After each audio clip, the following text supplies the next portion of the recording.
Thiruvananthapuram Poojappura central ജയിലിൽ ഉദ്യോഗസ്ഥർക്കായി നിർമ്മിച്ച open ജിമ്മും കളിക്കളവും ശ്രദ്ധേയമാകുന്നു. ജീവനക്കാരുടെ മാനസിക സമ്മർദ്ദം കുറയ്ക്കുകയാണ് പദ്ധതിയുടെ ലക്ഷ്യം.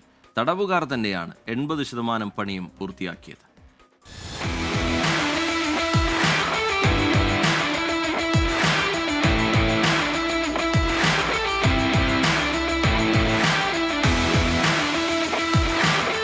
തിരുവനന്തപുരം സെൻട്രൽ ജയിലിലെ ഗാന്ധി സ്മൃതി മണ്ഡപത്തിനോട് ചേർന്നാണ് തുറന്ന ജിം. 80% നിർമ്മാണ ജോലികളും ചെയ്തത് തടവുകാർ തന്നെ. ഉദ്യോഗസ്ഥരുടെ കായികക്ഷമത വർദ്ധിപ്പിക്കാനും മാനസികാരോഗ്യം മെച്ചപ്പെടുത്താനുമാണ് ഈ പദ്ധതി.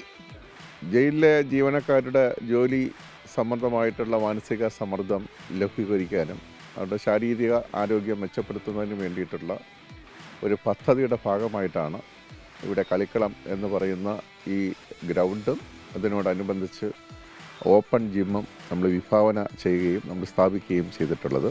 ഓപ്പൺ ജിമ്മിനൊപ്പം തന്നെ ചെറിയ കളിക്കളവും ഇവിടെ ഒരുക്കിയിട്ടുണ്ട്. ഭാവിയിൽ ടെറഫ് ഉൾപ്പെടെ നിർമ്മിച്ച് പദ്ധതി വിപുലീകരിക്കാനും ആശയമുണ്ട്.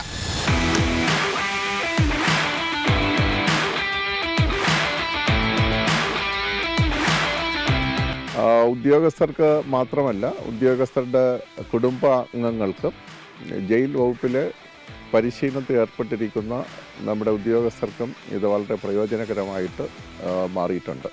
കഴിഞ്ഞ കാലങ്ങളിൽ നിന്ന് വ്യത്യസ്തമായി ഒരു കായിക സംസ്കാരം രൂപം കൊടുക്കാൻ വേണ്ടിയിട്ടാണ് ഇത് നമ്മൾ സ്ഥാപിച്ചിട്ടുള്ളത്.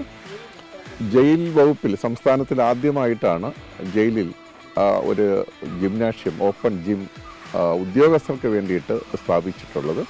കേരളത്തിലെ മറ്റു ജയിലുകൾക്കും മാതൃകയാക്കാവുന്ന ഒന്നാണ് പൂജപ്പുര സെൻട്രൽ ജയിൽ മുന്നോട്ട് വയ്ക്കുന്ന ഈ ആശയം. 24 തിരുവനന്തപുരം.